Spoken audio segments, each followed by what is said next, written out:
SSO ID पर एक नया पोर्टल शुरू हुआ है जिसका नाम है राज सिम्स, जिसके के ऊपर आप लोगों को पोशार का जो एंट्री है यानी कि उसका डिस्ट्रीब्यूशन और जो स्टॉक एंट्री आप लोग कर चुके हैं। और ये करने के बाद में आप लोगों को राज सिम पर एक और ऑप्शन मिलेगा सैनिटरी नैपकिन का। तो आप लोगों को अब राज सिम पोर्टल से ही आप लोगों को सैनिटरी नैपकिन का वितरण करना होगा, यानी कि इसका आपको डिस्ट्रीब्यूशन करना होगा। अभी तक हम लोग सैनिटरी नैपकिन का सलाह दर्पण से कर रहे थे, लेकिन अब सलाह दर्पण पर बंद हो चुका है। अब आप लोगों को राज सिम पोर्टल से आप लोगों को सैनिटरी नैपकिन का जो वितरण है, डिस्ट्रीब्यूशन आप लोगों को करना होगा।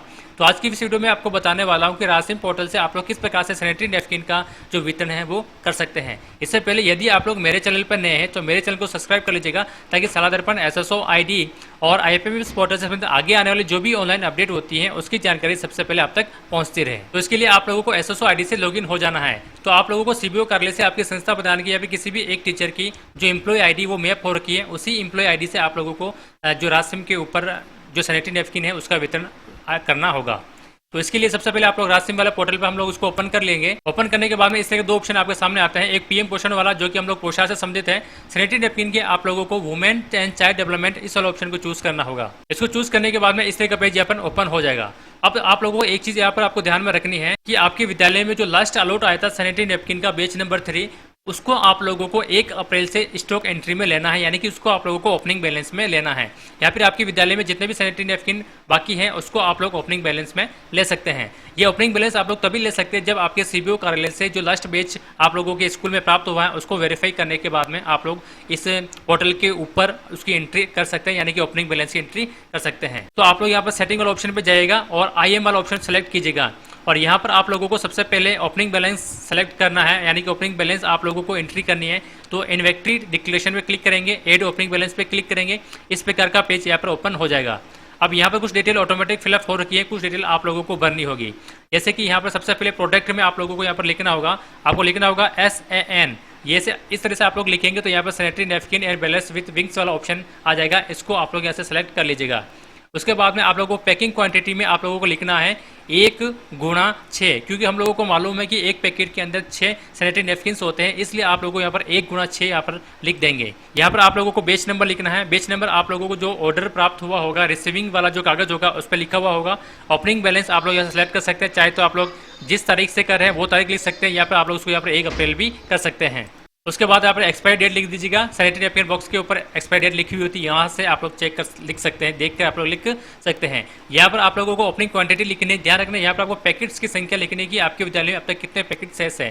जैसे मान लीजिए यहाँ पर मैं लिख देता हूँ कि 20 पैकेट्स अभी विद्यालय में शेष है, तो यहाँ पर 20 आ जाएगा। अब यहाँ पर ऑटोमेटिकली 120 आ चुका है, क्योंकि ये 20 का गुणा 106 से हो चुका है। उसके बाद में आप लोगों को यहाँ पर इसको सेव पर क्लिक कर देना है। सेव पे क्लिक करने के बाद में ये जो एंट्री वो एंट्री ड्राफ्ट में चली जाएगी। उसके बाद में आप लोगों को यहाँ पर ओपनिंग बैलेंस लिस्ट इस वाले ऑप्शन पर क्लिक करना है। ओपनिंग बैलेंस में अभी आप लोगों ने जो सेव एंट्री करी थी उसकी लिस्ट आ जाएगी। अब आप लोगों को सबसे लास्ट वाला जो ऑप्शन दिखाई दे रहा होगा एक्शन वाला, उसमें आप लोग एडिट पे क्लिक करना है। एडिट पे क्लिक करने के बाद में फिर से वो जो आप लोगों ने अभी एंट्री करी वो एंट्री ओपन हो जाएगी। यदि आप में इसमें कुछ करेक्शन करना है तो करेक्शन कर दीजिएगा और अपडेट बटन पे क्लिक कर दीजिएगा। यदि ये जानकारी सही है तो आप लोगों को यहाँ पर सबमिट या फिर अप्रूवल का बटन दिख जाएगा, उस पर आप लोग क्लिक कर दीजिएगा। ये जो आप लोगों ने एंट्री करी है वो अप्रूव हो जाएगी, यानी कि अपनी ओपनिंग जो बैलेंस है वो अप्रूव हो जाएगा। यहाँ पर नीचे रिमार्क में ओके लिखा हुआ आ जाएगा या फिर अप्रूव लिखा हुआ आ जाएगा। इसका मतलब आपकी जो ओपनिंग बैलेंस है वो अप्रूव हो चुका है। तो इस प्रकार से आप लोग जो आपके विद्यालय के अंदर सैनिटरी नैपकिन अभी तक बकाया है उसकी जो ओपनिंग बैलेंस है उसकी एंट्री कर सकते हैं। अब हम लोग चलते हैं कि आप लोगों को डिस्ट्रीब्यूशन किस प्रकार से करना है। तो फिर से आप लोग यहाँ पर सेटिंग वाला ऑप्शन में जाएगा, फिर से सेकंड वाला ऑप्शन चूज करेंगे SCMS, इस वाला ऑप्शन पे क्लिक कर दीजिएगा। यहाँ पर आपको सेल्स मैनेजमेंट वाला ऑप्शन पे दिखाई दे रहा होगा, यहाँ पर आपको एड डिस्ट्रीब्यूशन इस वाला ऑप्शन को चूज करना है। अब आप लोगों को यहाँ पर एक चीज ध्यान में रखनी है कि अब आप लोगों को छात्राओं को जो सैनिटरी नैपकिन का वेतन करेंगे जन आधार नंबर से होगा, यानी कि जितने भी आपके विद्यालय के अंदर छात्राएं हैं उन सभी के जन आधार नंबर आपको डालकर सर्च कर जन आधार नंबर से आप लोगों को सैनिटरी नैपकिन का वितरण करना होगा। तो यहाँ पर कुछ डिटेल ऑटोमेटिक फिलअप है। यहाँ पर आप लोग जिस विद्यार्थी को, जिस छात्रा को आप लोग सैनिटरी नैपकिन का वितरण कर रहे हैं उसके जो परिवार की जो संख्या है वहाँ यहाँ आप लोगों को फिल करनी है। जैसे ही आप लोग जन आधार नंबर डालकर एंट्री करेंगे तो उस विद्यार्थी की एंट्री आपके सामने शो हो जाएगी। अब उस जन आधार कार्ड में जितने भी फीमेल्स होंगे उसके नाम आपके सामने शो हो जाएंगे। तो उस नाम में से आपके विद्यालय में जो छात्रा पढ़ रही है उसके नाम के आपके यहाँ पर टिक कर देना है। अब यहाँ से आपको मंथ सेलेक्ट करना है कि आप लोग किस मंथ की डिस्ट्रीब्यूशन कर रहे हैं। तो मंथ पे आप लोग क्लिक कीजिएगा। मंथ पे क्लिक करने के बाद में सेलेक्ट पे क्लिक कीजिएगा। जैसे मान लीजिए आप लोग मार्च का करें तो मार्च सेलेक्ट कर लीजिएगा, जैसे अप्रैल का करें तो अप्रैल सेलेक्ट कर लीजिएगा। यदि आप लोग चाहते हैं कि 1 महीने से ज़्यादा का आप लोग डिस्ट्रीब्यूशन कर रहे हैं तो वो डिस्ट्रीब्यूशन भी आप लोग कर सकते हैं। तो फिर से आप लोग इस पर क्लिक करेंगे तो फिर से जैसे मान लीजिए मैं अप्रैल का भी करना चाहता हूँ तो अप्रैल सेलेक्ट कर लिया, मई का भी करना चाहता हूँ मई भी यहाँ पर सेलेक्ट कर सकता हूँ। उसके बाद में यहाँ पर मैं सेव पे क्लिक कर दूंगा। जैसे सेव पे क्लिक करेंगे तो यहाँ पर ऑटोमेटिक ही पैकेट्स की संख्या 6 आ जाएगी, क्योंकि आप लोगों को 1 महीने में 2 पैकेट्स आपको वितरित करना है। यहाँ पर आगे आप लोगों को बैच नंबर सेलेक्ट कर लीजिएगा। बैच नंबर सेलेक्ट कर लिया है तो यहाँ पर जो अवेलेबल क्वांटिटी है वो ऑटोमेटिक आपके पोर्टल के ऊपर शो हो जाएगी। उसमें से आप लोगों ने 6 पैकेट्स उस विद्यार्थी को वितरित कर दिया है।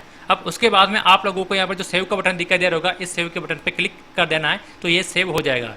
यदि आप लोग किसी भी विद्यार्थी को कुछ एक्स्ट्रा पैकेट्स देना चाहते हैं, एक्स्ट्रा डिस्ट्रीब्यूशन करना चाहते हैं, तो आप लोगों को यहाँ पर एक एक्स्ट्रा डिस्ट्रीब्यूशन का ऑप्शन भी मिल जाएगा। आप लोग इस पर क्लिक कर सकते हैं। इस पर क्लिक करने के बाद में फिर से आप लोगों को ये जो चेकबॉक्स दिया है इस पर सेलेक्ट कर लीजिएगा। यहाँ पर आप लाभार्थी को सिलेक्ट कर लीजिएगा, किस यानी कि आप लोग जो जन आधार नंबर में बहुत सारी फीमेल्स होगी, उस फीमेल में से आपकी जो स्कूल में जो छात्र है उसका नाम को सिलेक्ट कर लीजिएगा। यहाँ पर आप लोगों को बैच नंबर सेलेक्ट कर लेना है और यहाँ पर क्वांटिटी ऑटोमेटिक आ जाएगी। अब कितने पैकेट्स आप लोग एक्स्ट्रा कर उस विद्यार्थी को दे रहे हैं उसकी संख्या आप लोग लिख दीजिएगा, 1 या 2, जो भी आप लोग देना चाहते हैं उस विद्यार्थी को यहाँ पर लिख सकते हैं और उसके बाद में आपको सेव पर क्लिक करना है। तो इस प्रकार से ये एंट्री है जो सेव। जैसे ही एंट्री सेव हो जाएगी उसके बाद में आप लोगों को जैसे ही एंट्री आप लोगों को सेव कर लोगे, सेव करने के बाद में अब आप लोगों को OTP भेजना होगा। यानी कि जो जन आधार में किसी भी एक सदस्य को आप लोग उस पर क्लिक कर दीजिएगा जिस पे आप लोग OTP भेजना चाहते हैं। जिस सदस्य के मोबाइल नंबर पर आप लोग OTP भेजना चाहते हैं उस पर आप लोग क्लिक कर दीजिएगा और सेंड OTP पर क्लिक कर दीजिएगा।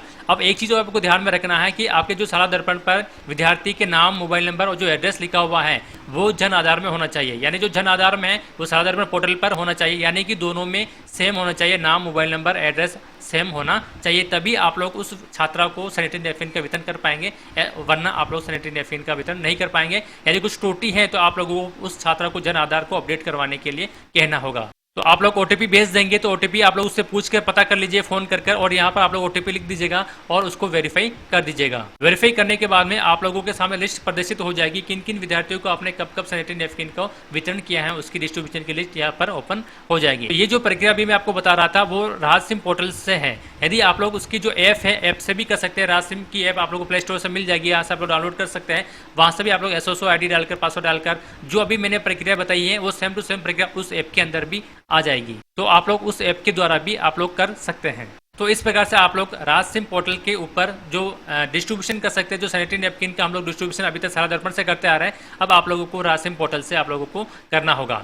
यदि वीडियो अच्छी लगी तो लाइक एंड शेयर कीजिएगा और यदि आप लोग मेरे चैनल पर पहली बार आए हैं तो मेरे चैनल को सब्सक्राइब कर लीजिएगा, ताकि राज सिम से संबंधित शाला दर्पण, स्टाफ विंडो, SSO ID से जो भी ऑनलाइन जानकारी अपडेट होती है उसकी जानकारी सबसे पहले आप तक पहुँचती रहे।